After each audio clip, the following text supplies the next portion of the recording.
Welcome, everybody, to Dustin's Vinyl. It's my main man, Anthony Kapfer, on the axe. Hey. What's up, buddy?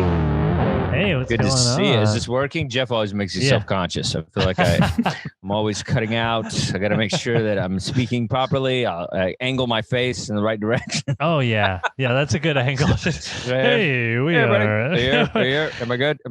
We're talking about music today. This is very exciting. Good to see you. Having a good week. This guy. Yeah. When's the concert with a new band?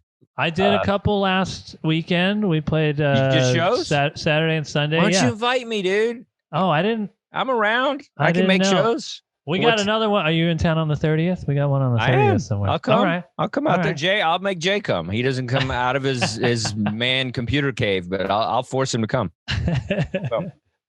And we'll be right up front. You got merch? We'll wear merch. We'll be those people that Jeff hates. We'll wear merch at the show. Yeah. I'll wear the Caffeinator shirt or whatever you have. What is it? Oh, yeah. Caffeinites? I'm a calf fanatic. Calf fanatic. I know it's somewhere in the ballpark. I wear a Calf fanatic shirt up front. Yeah. Nice. Just throw my underwear at you. That'll be fun. That's you guys getting your rhythm?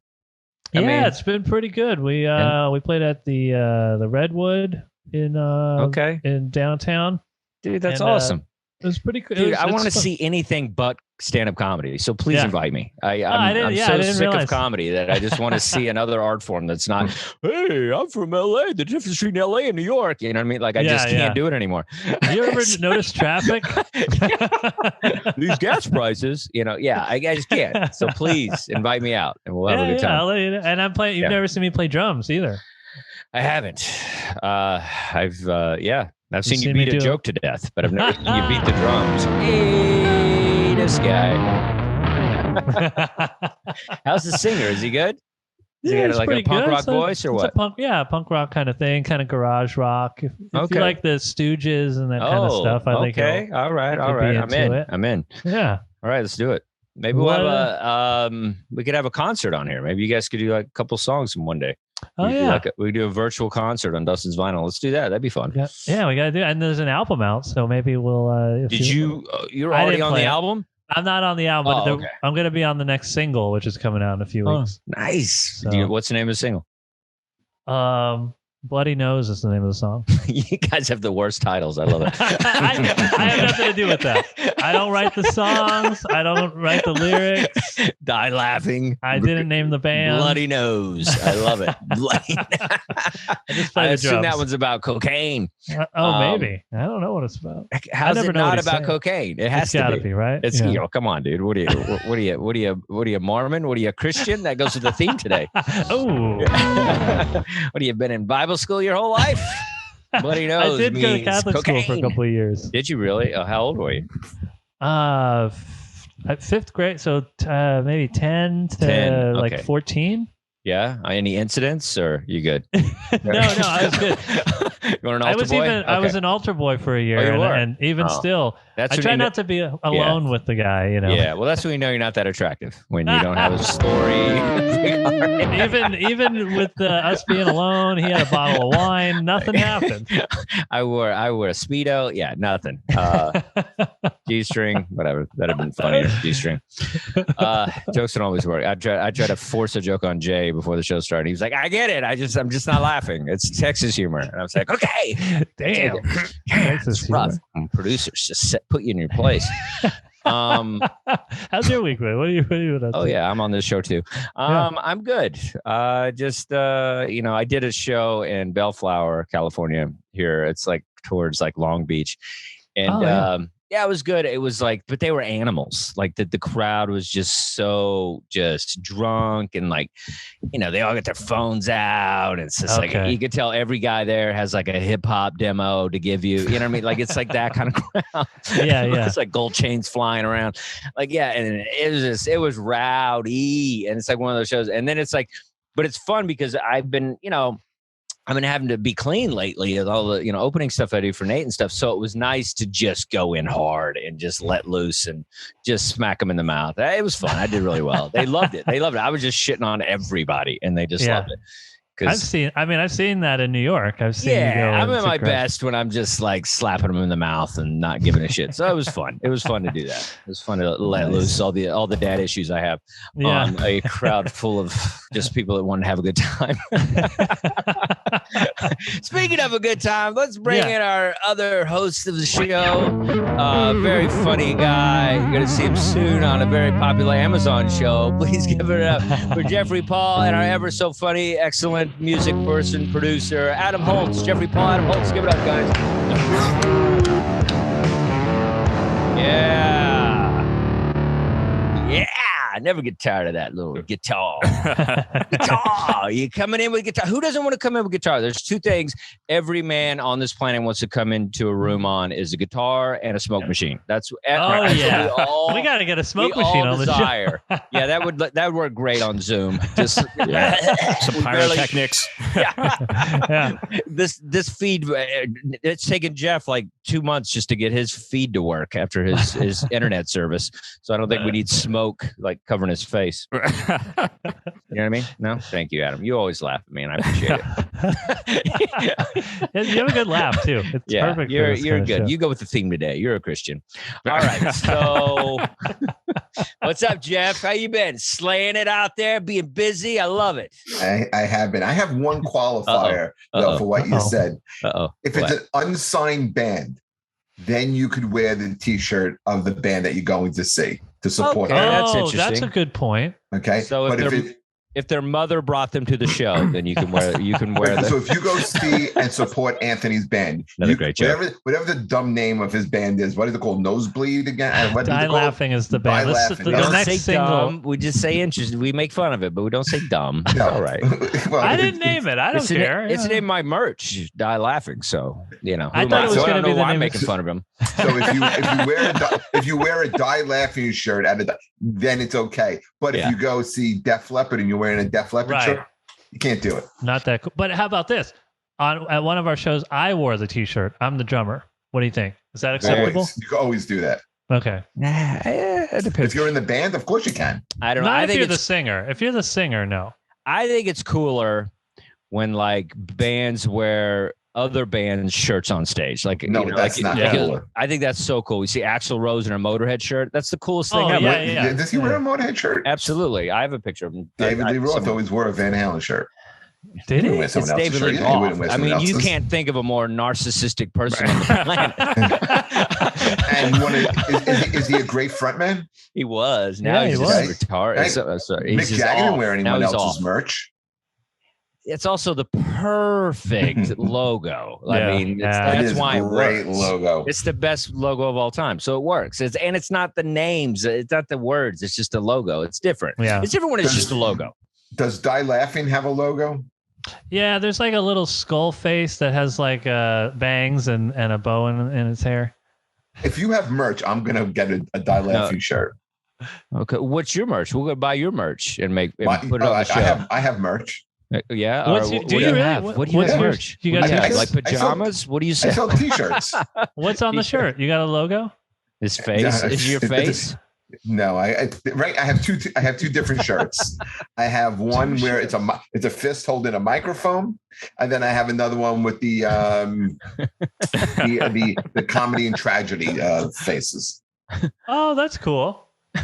I should have worn one of my t-shirts. I've been selling t-shirts. Anthony's like quite a little artist there. He does some nice collage work, t-shirt stuff. Yeah, it's good stuff. I've been putting them on my t-shirt. I would have worn, if I knew we were going to talk about it, I would have worn one of my t-shirts. Dude, you should try to get a portfolio to like Urban Outfitters or something. I think those shirts could.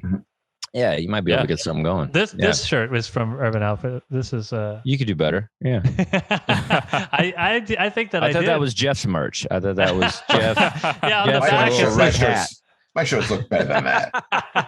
What, better than a dog wearing a hat smoking a cigarette? I mean, it's one of my most favorite things ever. Animals smoking cigarettes. Yeah. What's your shirt at, Dustin? Oh, well, yeah, since we're doing a wholesome show today, the Judds. Judds. And the late, which one died? The mom. The mom. I should know her name, but I don't. I just have the shirt. I bought this at Urban Outfitters, but it's a real tour shirt. It's like old, like nobody's making new Judds shirts. It's It's like nobody's like, yeah, we got to print these. Yeah, nobody's doing that. So coming back, back's all the tour, like tour dates from like I don't know 90. I think it's from 90. Yeah, whatever. They were a good band, mother-daughter bands. Maybe we'll do. You know what? That'll be fun. We'll do that. We'll do relatives as a genre for bands. I think that'd be fun. Yeah, bands. Like relatives in the band. Yeah, brothers, mom and kid, whatever. I like it. I think I know which one I'm going to pick already. Yeah, we'll do that. We'll do that next time. Cool, man. So, Adam, how you doing? You good? Yeah, having a good week. Doing pretty Still good. In the office, got the Wonder Woman background. That's why I know you're working. Yeah, hopefully at some point I can get a better backdrop, but yeah, that's the one. It's the one quiet area back here. Oh, that's great. That's great. You get the kitchen. You got a group kitchen. I love it. Yep. Yeah. What are you guys doing? Are you doing the TikTok stuff still, or are you doing other stuff? Right now we're doing some work for CBS Sports. So that'll be it's good because it's at least right here in the city. That's great. CBS, what are you doing hanging out with us losers? Adam's crushing it. We're over here. Yeah. Over here trying to sell T-shirts. I just got koozies. I got a box of koozies I just got that I'm trying to sell in Corpus Christi. But koozies are the way to go because they pack light. And you can kind of bump the price up a little bit. And yeah, I think they're T-shirts are a pain in the ass, right, Jeff? I mean, I don't know if you've flown with them, but driving's different. When you fly with T-shirts, oh my God. Yeah, no, I have 2 bags that I carry with me at the gigs. Yeah, it's a lot. It's a lot. And I have a poster. It's a picture like me on a cardboard. Yeah, that I have to put. So it's like a nice display. You have like a full size of you, because I would buy that. Yeah, I would buy full size Jeff. I put it right here, and that would be so funny. But it's a nice size.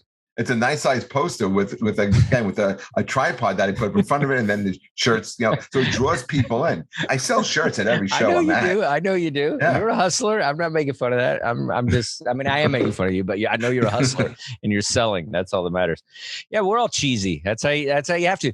The thing is with me is I have to bring a lot of shirts, big sizes, because the people that actually like my comedy are like, quadruple X. That's the problem. Yeah. Quadruple 5XL and stuff. Yeah. I got these big shirts because those are my biggest sellers. So I'm like, I had mediums. I kept every single one of them. And then it was just like, I had to go get more XL5s. That's hilarious. Very cool. All right. So, I tweeted this today. I put it on kind of our promo today, but, I think I don't know if you've ever been in a situation where you're driving in your car and listening to the radio or something, and a song comes on. You're like, this is a great song. Who is this band? And it's like rocking and cool. And then halfway through it, you're like, oh, this is Christian rock. And you're like, I've been headbanging to Christian rock for the last 3 minutes.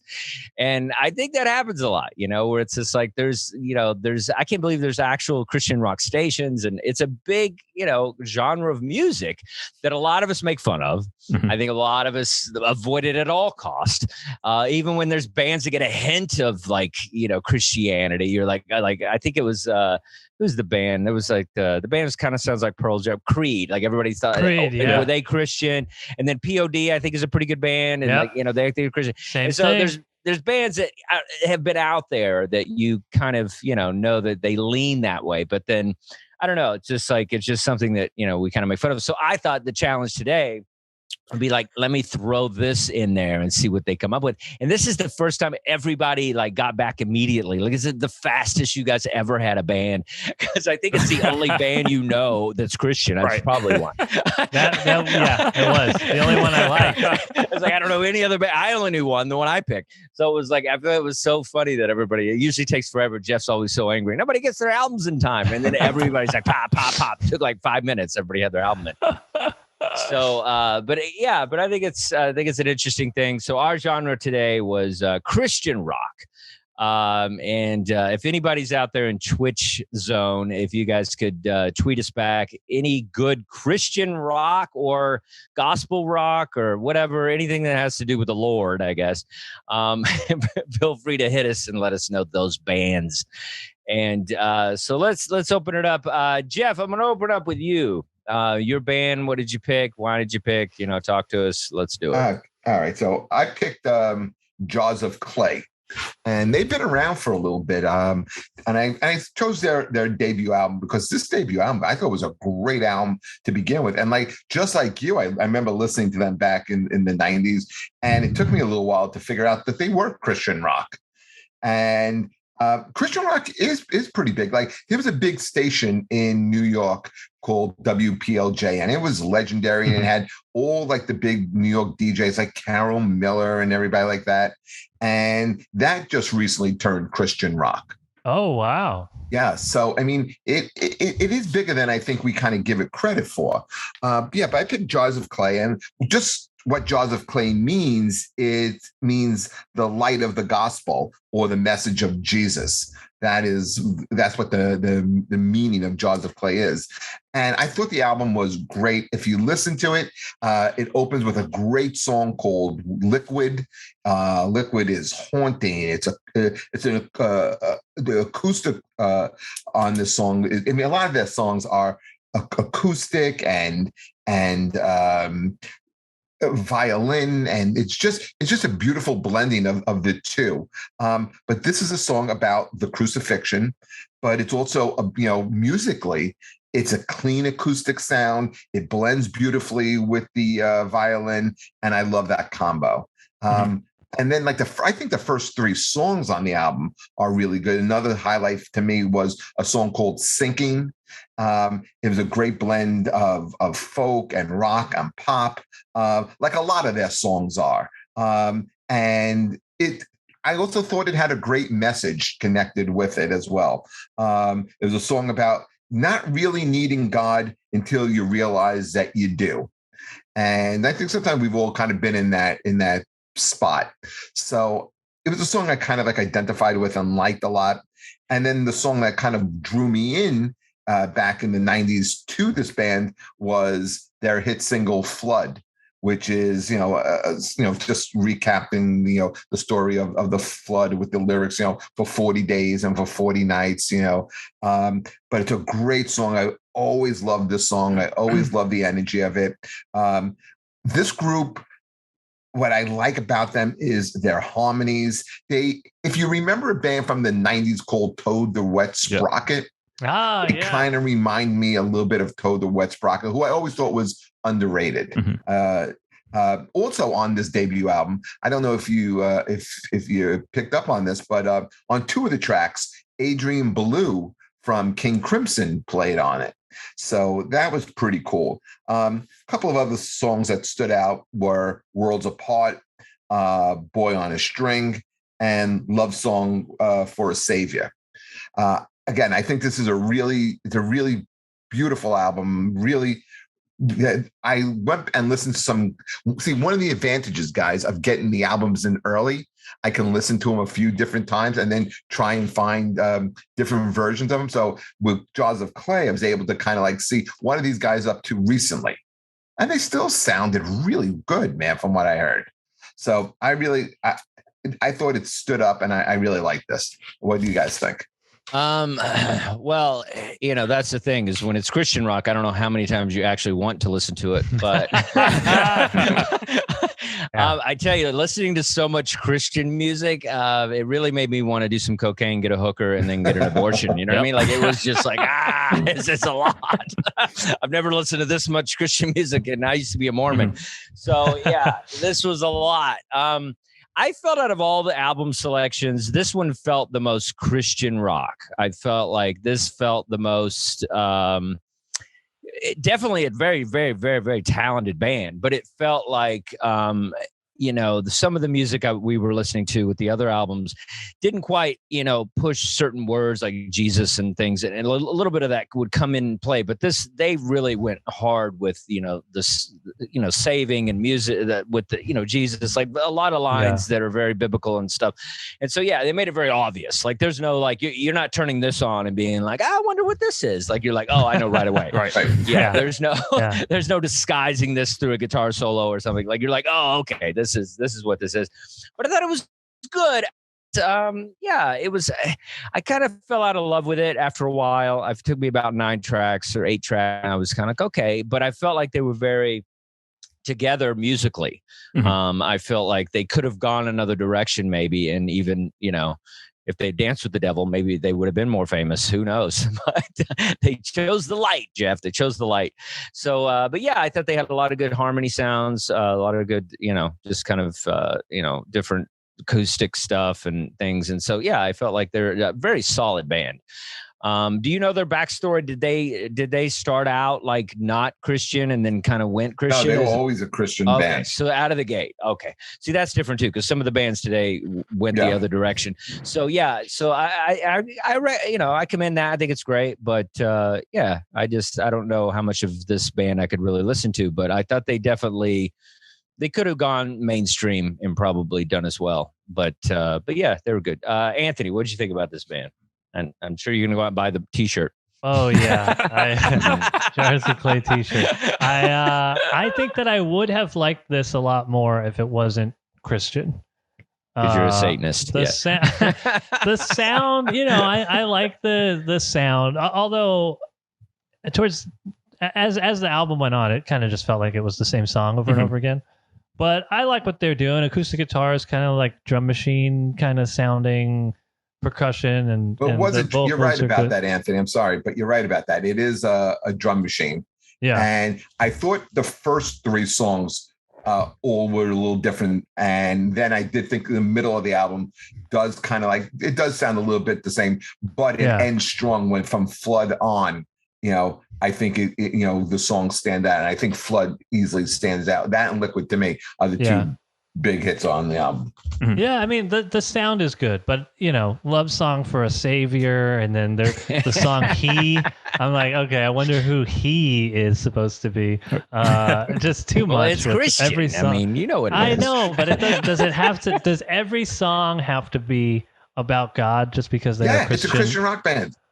But don't they think about other stuff? No. They're always going to be a Christian rock band, because that's their message as a whole. Well, but that's interesting because if you think, I mean, they kind of go more with the band that I picked, but I mean, like even Motley Crue, it's like, you know, at first, I guess, you know, Shout at the Devil was so popular. People thought they were like a Satan band or something, but then, you know, then they started just singing about everything really.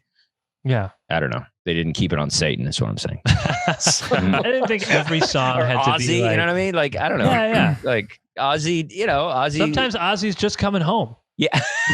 You know, and he wants to sing about it. That's thank you for the backup. That's what I was trying to do. Yeah. So Adam, what do you think? What do you think about this? You're a Satanist as well. What do you think about this? So yeah, the only time I've heard them was I remember hearing Flood. It was, you know, you pretty much heard that on alternative radio. But the first time I listened to this album, I thought it was boring. It was just kind of repetitive. And then the next time I listened to it, I found it more soothing. It was I felt it worked pretty well as background music. It's you know, I feel like I could have heard this in a 90s coffee house. Yeah. But there was 2 things. Liquid, I thought Liquid and Flood are probably the standout songs there. Liquid, it definitely has a very 90s sound. It reminded me a lot of Seal, Crazy. And then the last song, Blind, I don't know if you guys had this on where you guys were listening to this. It's like 20 minutes long because there's just a ton of hit. I guess the track itself is probably only a couple minutes long, and the rest of it is just a hidden track where it's just the violin in the studio. It sounded pretty interesting, but yeah, I mean, I don't know if I would go back and listen to this album again. But yeah, I mean, there's, you know, that's pretty much with I think most Christian rock.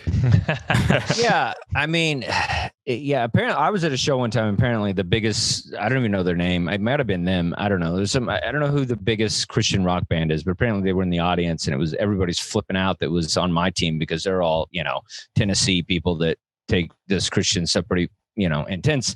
So, but yeah, I think I'm glad I have the name now. So I'm talking to somebody that's into Christian rock. Now I can say besides Stryper, I can be like, hey, Jars of Clay. Right. So I can have another name that I can say. but yeah, I think the violin. Yeah, I feel like they could jam. I think that's probably a good choice. Is kind of like I think you get it in. You probably get more people in if you were a little less blatant about the message. You're a little more like do some jam sessions. I'd be more of a fish band type thing, and then kind of slide it in there. You know what I mean? That would probably get more people because then they wouldn't even know it was happening, and the next thing you know, they're getting baptized. You know what I mean? Like I think that's the way to do it. They drop Molly, and then they go to a show, and then they find the Lord. That'd be an interesting night. Dropping Molly, listen to a little Joseph play, and they getting saved. I mean, they need me as the marketer. I'm just saying. I can brand this band. Exactly. I can brand this band for sure. I've branded comedians. I could brand this band. They need to call me, and they would be the next thing. Very cool. So Adam, let's go with you and your selection. All right. So my my knowledge of Christian rock is pretty minimal. Growing up, there was definitely a huge stigma attached to Christian rock. And my church days too pretty much ended at middle school. I mean, the only time I go to church now is if it's a wedding or a funeral. And even like when I'm sitting there, once the Bible comes out and they're reading passages or hymns, it doesn't connect. Like it just sounds like somebody speaking gibberish. But so when you were talking about Christian rock, I was thinking the first thing that came to mind was Live, but they're really kind of not really. They're more alternative. They're not. They're kind of like borderline. I think they were Christian rock. I didn't know that they were. Yeah, if you listen to Mental Jewelry, it's like every song is deeply religious, but it's still they're not really. They were kind of borderline, almost like Evanescence, where there was there was a lot of talk of it, but it was never really substantiated. But so instead, this is the only band I could think of that was an actual Christian band, and I remember, I think it was back in. It had to be 88 or 89. My aunt and uncle were very religious, got me a DC Talk cassette tape, which me and my friends just made fun of. It was it was Christian rap, actually. I love it. So I'm like, you know what? I'm going to keep an open mind. I'm going to go check out one of their albums. And so I picked, I just couldn't go with the rap albums. I had to go with their fourth album, Jesus Freak, which I guess is a milestone in Christian rock. It was became kind of a crossover hit. It's regarded as one of the best Christian rock albums out there. Ooh. And listening to it, I thought this was going to be really cringy. I actually didn't think it was that bad. This album, it's a bit, they embrace grunge a bit. They embrace alternative. There's some rap in it. The song, and actually the one song I want to talk about is Jesus Freak, because that song is probably one of the earlier, in a way, kind of new metal songs. And it kind of goes all over the place. It's grunge for the start of it. Then it dips into rap. It dips into, there's a little bit of Alice in Chains towards the end. But they said this was, I guess, probably one of their bigger hits. And there are some really cringy lines in there too. Like my best friend was born in a manger. And mine too. Anthony, you were born in a manger, right? Yeah, there was no room at the inn. No room. But it's interesting because, like, if you didn't have those Christian lyrics, it could have been a Linkin Park song, could have been a Limp Bizkit song. So it's an interesting album. I don't know. I mean, Colored People is pretty cringy. And even starts off with a Simpsons line too, with hey man, your epidermis is showing. But actually I brought up Live before because Live had a song very similar to it on Mental Jewelry called "The Beauty of Grey," which works so much better than this song. Outside of that, What If I Stumble? I've been walking around all day because that song is just so catchy. It's just been stuck in my head. And I think it's the thing about this album is that there are songs that are catchy, and you kind of forget that this is a heavily Christian album. Day by Day is I I think partially Godspell song, but I don't know. I thought it was an interesting album, and I don't think I would have listened to it back then. I don't know if I'd listen to it again, but I was glad to actually get a chance to check it out. And what year did this album come out? 95. 95. Okay. Yeah, I felt like they were very progressive as musicians, and I thought even the composition of the songs were good. I thought they were very modern sounding for a lot of ways. Yeah, they would really hook you in, and then it would just be like things like you said, best friend in a manger and stuff like that. And I wonder when bands are, did you say they started out Christian all the way, or is it like a switch? It's a Christian trio, and they actually started out as a rap group. Oh, okay. And so this was the first album I think they fully went into rock. Okay, so they had like a Kid Rock journey. Like they started in rap and then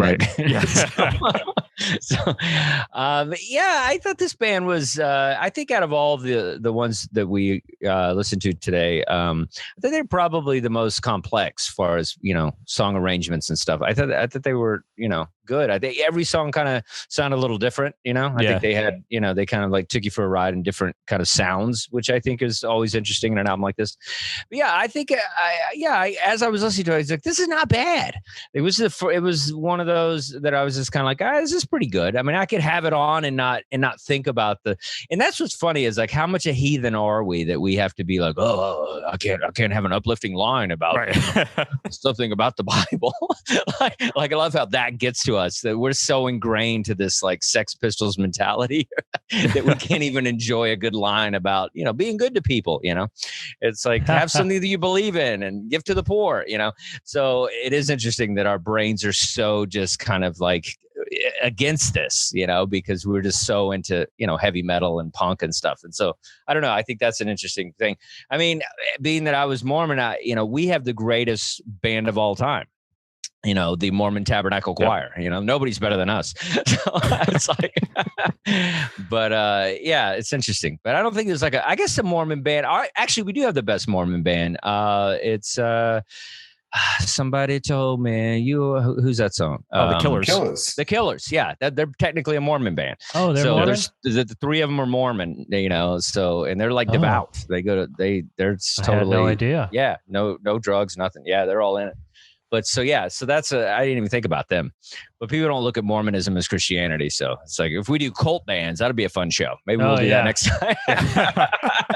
the Charles Manson that'll be the next album. show. Cult bands. Yeah, we'll do Tasty Snacks says, "Can we do Satanic Rock next week?"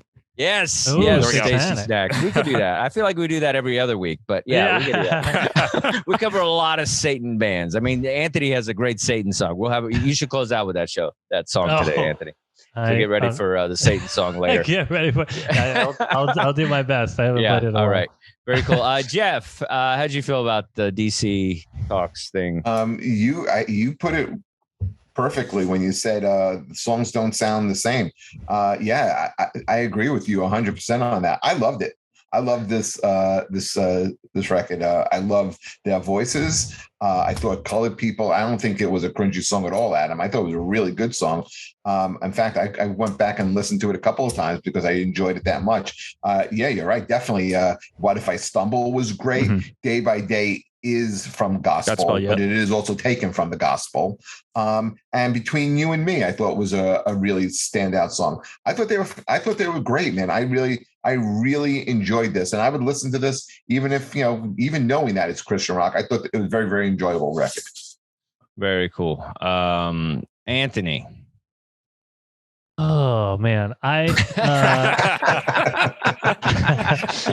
favorite sound ever. I had a lot of opposite experience, as far as it not feeling cringy. That was the word that I would use to describe it, as it was very cringy. Musically, I did think it was pretty interesting. It had elements of kind of maybe grunt, like just that alternative 90s alternative kind of sound, and almost like kind of funk rock, maybe like I don't know, Fishbone or something. Mm-hmm. It just had all kinds of interesting kinds of sounds. The lyrics, pretty much all throughout, were just some of the worst lyrics I've ever heard in my life. Oh yeah, just the worst. And you're a Taylor Swift fan. It completely ruined. I don't care what those songs are about. Those are terrible lyrics. Like and the Jesus Freak song is one of the worst. Like what is it, like something like I don't. So what if people label me as a Jesus freak? I don't care because it's the truth. Or like, it's relatable, man. No, I don't. You're joking. I didn't like it. I didn't mind the sound, even though some like the style of rap that they're doing is pretty outdated. But they're musically talented. I maybe I'm just a bad person, but you were definitely a bad person. The religious stuff, I can't get past. If you don't like this record, you're a bad person. Yeah. I get it though. I get it. It's like you have a thing that's ingrained in you, and but it is a little forceful. That's the thing with Christianity in general. I mean, God knows, look at what happened this past 3 weeks. But it's like not only take over a country, they take over a music genre pretty hard too.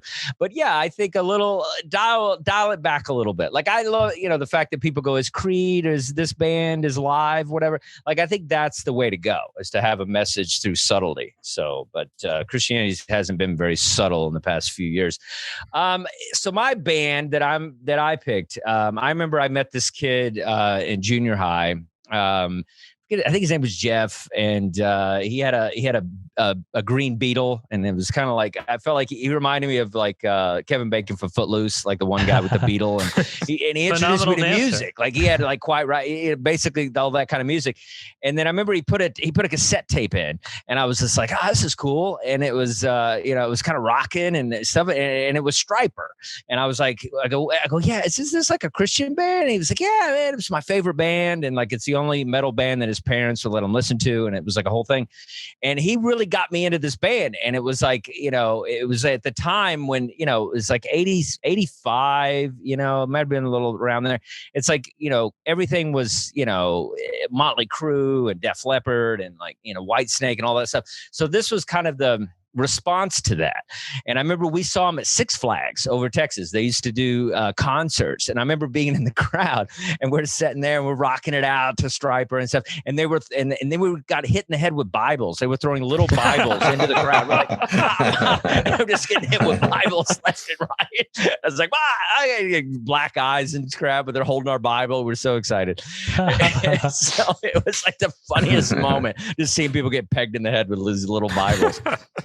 And this is Stryper. They're American Christian metal band. They're from Orange County, California. The group is Michael Sweet, lead vocals, guitar, Oz Fox, guitar, Perry Richardson, bass guitar, and Robert Sweet, his brother, on drums. The name Stryper derives from Isaiah 5:35, but he was wounded for our transgressions. He was bruised for our iniquities. The chastisement of our peace was upon him, and with his stripes we are healed. And so basically every other album, that quote is there on the album. Stryper, it's underneath this thing. And so I thought they did an excellent job at kind of like combating the whole like devil sound of heavy metal and stuff. And it was very good. I mean, and they started out as a regular band. They kind of, what was the name of their band? Somewhere in here, but yeah, they didn't have any success with it, obviously, because nobody knows the name of the band. But I'm so bad at these. But so they switched to Christian rock because two of the people were saved in the band. I think the Sweet brothers started, embracing Christianity. And so they were big Van Halen fans and stuff. But they always felt that was the message that those guys were doing was not the right thing for the youth. And so they basically had the talent of a lot of rock bands and created this band Stryper. They could shred with the best of them, and they really can rock out. And it's definitely that 80s glam sound, hair metal to, so when you listen to it, you're like, oh, this is what they used to do back then that we were so into. But I mean, but you can still enjoy it. You can still rock to it. I can rock to a Motley Crue song. I can rock to this. Not the best band in the world. And, I feel like they lose me once they do ballads. And their biggest hit was actually ballad was Honestly, was like a big MTV loop. Like it was apparently the most number one requested video when they used to do the call-ins. Wow. Was Honestly. And I think To Hell with the Devil is a great song. It's a rockin' good song. My favorite song, The Way, I think that's a really rockin' song. That song is great. And it even has kind of a Dio feel to it, which is funny when it's like their message is kind of like, this positive message, but they can still rock like those bands. And, and then it's just like, and then that song like Holding On is like, that sounds very Christian. Like you're not fooling anybody, but it's kind of back and forth. It's like, I feel like some songs you would even think it was Christian. And then some songs are very blatant, but what's fun about this band is they got the spandex, they got the hair, they got the flying X, which I don't think this band understands. When you're a man that has long hair and wears spandex and play guitar like that, you're still summoning the devil. So your lyrics can be about heaven. The devil's still coming to that party. And so, yeah, I think the last song's really great. More Than a Man is a great metal song. The guitars on that are phenomenal. It's kind of metal from top to bottom, and it's a good way to end the album. But I think they're a fun band. I think they were it was just a really fun time in the 80s because you had this one Christian band that people would actually tolerate and listen to, and it was Stryper. And I think they were the ones that the only band that I remember. I know everybody talks about POD and stuff, but when I was a kid, it was Stryper was the only band you could put in a festival against any of the other rock bands back then. So Jeff, I feel like you rocked with Stryper a little bit. How'd you feel about this album? The Hell with the Devil. I love Stryper. They going back and listening to this album, you realize, man, they had great riffs. On this album, they had every 80s riff. I mean, this could have been every band. Yeah, I love the Sweet Brothers. They were also very big influences on Poison, because remember when you said you saw Stryper, they really knew how to brand themselves back in the day. They had the yellow and black, and the fans would come out and see this. I've been reading this book called Nothing But a Good Time, and it's all about 80s, the 80s scene on the Sunset Strip, and partially about New York. And there's a lot of this book really does discuss Stryper, how they started out as a regular band and then switched over to Christian rock. But they really did brand themselves better than everybody else. They would tape up the mic stand with the yellow and black, and they merged it. So that Stryper was on stage when they played, and everyone took notice of them. But man, they can play, they can rock. This album sounds like the 80s rock bands of the time. I love the opener of Abyss going into the title track. I thought that was really good. Honesty was the song that I always remembered from this album. Yeah, you're right. It was very big on MTV, but it was also considered one of the worst ballads ever on a VH1 poll. Yeah, it was pretty bad. Yeah, I mean, it's a weird ballad, and it's right in the middle of the album. Yeah. I guess it's all this, like you said, it could be Dio, it could be Warren, it could be of those bands, and then this like Broadway tune, and he sings it so over the top. Well, I mean, but they know their audience. You know what I mean? It's like they're only going to take so much of that heavy metal stuff, and then you said, it got them on MTV, and I got called in. So listen, you want to make a living doing this? Sometimes this is what you got to do. You got to sell out, right? But I thought you're right. Sell out to the Lord. Yeah, but The Way is a great song. Sing along song was very good. I didn't like that one. Holding You and Calling on You. I thought this was a really, really good record. I loved it. Yeah, it's a good record. It's like their third record, so I felt like they kind of got the rhythm by then. The original name was the 1983 is when they formed the band Rox ROXX Regime. So Stryper was a way better way to go. So Way better. that's when they were heathens. Was Rox Regime? They were That's doing almost drugs as and having bad as shit. died laughing. Come on, be nice. That's my T-shirt too. All right, Anthony, how you feel like a little retro rock with your Stryper? I think they did this sound well. I think that for metal, all of this kind of stuff works a little better because the lyrics for metal songs are always pretty weird and touch on religion anyway. Sometimes and yeah, every rose has a thorn and so yeah. Like and they get away with it. And To Hell with the Devil is probably Genius. the greatest. It's the greatest Genius. title for a Christian song, Christian album. You're never gonna top To Hell with the Devil. Yeah, as far as like a Christian rock band trying to go against that, that's the greatest. That's what made them. That title alone. Yeah. So you know, I like. I mean, it's a little goofy. Yeah. You know, but a lot of that kind of music, I find goofy no matter what it's about. So, I liked it. They could, they had good riffs. They could shred on the guitar. The first few tracks, I was like, okay, all right, yeah, I could hear the Dio thing. Some of it reminded me of Iron Maiden or whatever.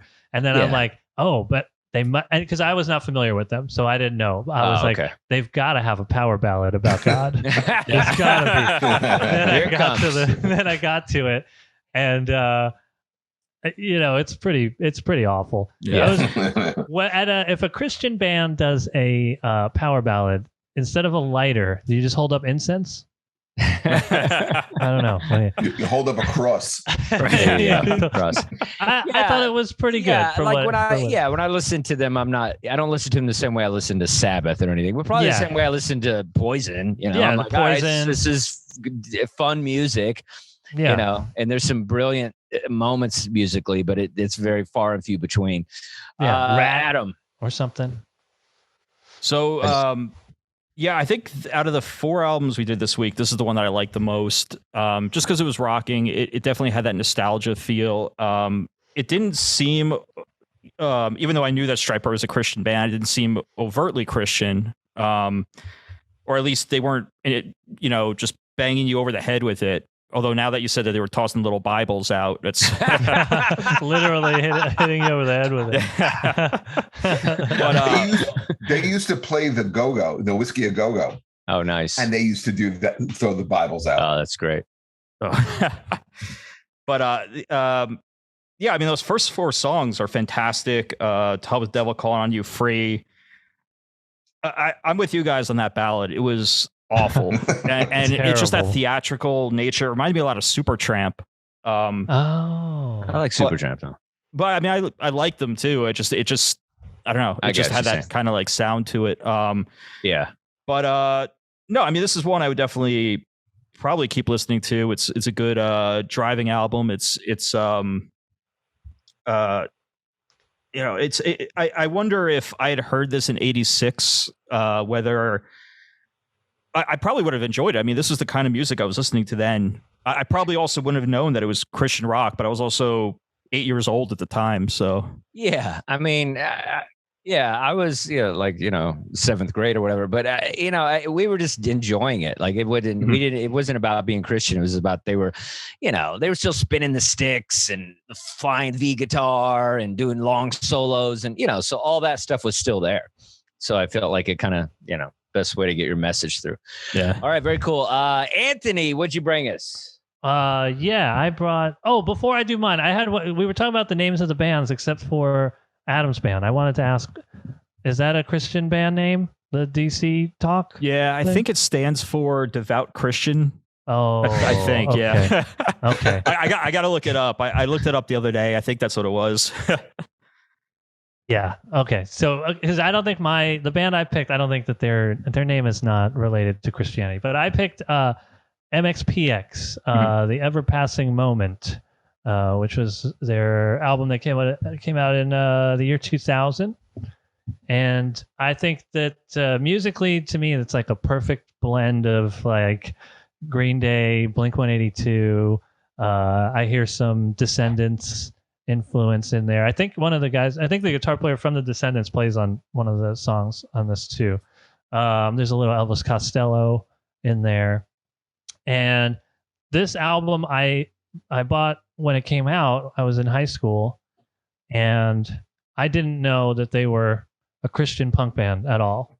And I don't remember. I know that I listened to this album a lot for like a really short period of time, and then I never listened to it again until this week. And I don't know if it was because I found out they were Christian, and I was like, "Oh, they tricked me." Well, they're doing a good job then. That's how they should do it. They did a really good job. Yeah. Dave Grohl's on this album. He does like the intro for Next Big Thing. Yeah, that's amazing. Next Big Thing. He goes 1, 2, 3, whatever. That's Dave Grohl counting it off. I had no idea. I listened to, and I didn't notice anything until this time listening to it. I got almost to the end of the album, and there was the second to last track. I think it's called Undeniable. And there's one line where he says something like the first step was giving my life to God or something, giving myself up to God. I was like, oh, there it is. He just slipped it in right before the end of the album. I think David Grohl was like 1, 2, 3. Oh, you guys are Christian? I'm out of here. Yeah, I gotta go. I'm not gonna actually play on this. I can't do. I gotta go. I thought you guys were cool. All right, I gotta go. I'm playing the devil in a movie. Yeah, it's true. Yeah. So I really liked this without knowing, but one of the reasons I also picked this for today is because I thought it was kind of cool that out of all of the Christian bands, the singer of this band, now he's not a Christian anymore. He's come out in the last few years. He said now he's agnostic. So he lost his faith. So now MXPX is not a Christian band anymore. And their name doesn't come. I think they were originally called Magnified Plaid. Oh wow! And they shortened it to pretty bad. MP, and then somebody made a flyer and they put X's instead of periods. And then they became MXPX. Yeah, they should call me too for branding. Worse can die laughing, I think. Yeah, I think this band is good. I felt like it was very, very, very, very, very, very Green Day. And Anthony, I love you more than most people. You're definitely my top 8 person of all time. I'd take a bullet in the leg for you, but a lot of bands you like sound very similar. And so, and this one is right on brand with the kind of music you like, very punk pop. You're a punk pop guy. If I had to describe you, you're a punk pop guy. And so this sounded like some of the other stuff that you've recommended, through our other shows. But they're good. It was good. It was definitely a great listen from top to bottom. There's not a bad song on it. Like it's just that kind of, that punk pop, it's like you got to be in the mood for it. But I think they're very talented. And I didn't catch the Christian stuff at all. And I think that's a win on this too, where it wasn't like a lyric really popped me where it's like, oh, that's, that's too much. Like none of that happened. They just played, punk pop or whatever all the way through. And it was good. It was good songs. Jeff, what did you think? I'm going to be 3 for 3 on this one. I loved this one as well. Loved it. Nice. I'm listening to this. I'm like, why couldn't this be Goldfinger or Lit? Oh yeah, Gold. It reminded me of Lit a lot too. Yeah, they were very, very punky. It was very fun. I loved the song Responsibility. I thought that was really, really good. Great one. 2 whole years. It was a Building Tumble was good. It had some of the songs had a skater punk sound, similar to a band like Sum 41. Right. A lot of the songs were fast. They weren't overly long. Like I think with Jaws of Clay, some of the songs went on a little too long. Especially when it is repeat. When you have 3 songs in a row that almost sound the same, and then they sound the same in the song. I thought Answering Question was also probably the most Green Day ripoff song I've ever heard musically. But you know what? Stryper, MXPX, and DC Talk, I love them all. I thought all these albums were very uniquely different, and I thought they were all really, really good. And like I said, even if it wasn't just Christian rock, I still listen to it. Yeah. I don't know if I got skate banned from them. I think more of like Suicidal Tendencies and stuff like that. But well, not on every song, but like, but like on a song like I thought Answer in Question, and I thought Building the Tumble really reminded me of a band like Sum 41. Well, it's probably good to. It's probably better to listen to this when you're skating in case you do like almost break your neck. The Lord will bring you back. You know what I mean? So you got a head started on the prep. Adam, close us out with this. How'd you feel? Yeah, I mean, I enjoyed this album. Up until this past week, I had no idea that MXPX was a Christian band, and mostly the only time I really listened to them was back in like the late '90s. I would download them off Napster because I was downloading a lot of punk covers of songs, and they have a couple of great cover albums on there. And they have Summer of '69, Take on Me. Their covers are really good. So it was definitely worth checking out. Adam? Yeah, they have On the Cover and On the Cover 2, I think, are the two albums. I'm going to check that out. The mid '90s. Very cool. Yeah. So everybody, go to church this week and read your scripture and be good to one another. Yeah, this was fun. I wanted to I get bored with the same old. So I felt like this was a fun thing to kind of like exercise our brains to see if we can come up with some bands that are listenable, that be in a genre that we would most of us would skip, But yeah, this was fun. Good job, guys. Thank you for listening, everybody. I'm gonna. Do we have time for Anthony's song? I'd love for you to do that. Can you do it? Or you? Not do it? I can do a part of it. I haven't played it. I haven't played it in a long time. Okay. All right. Just do a part of it. This is Anthony's song. What's it called? Satan? It's called Let's All Worship Satan. The perfect way to close out our Christian genre. Let's do a little of the chorus here. Okay, just do a little bit. Just a little bit for me. Let's all worship Satan together. It's just for business, not for pleasure. So let's all worship Satan together. It makes everyone's career so much better.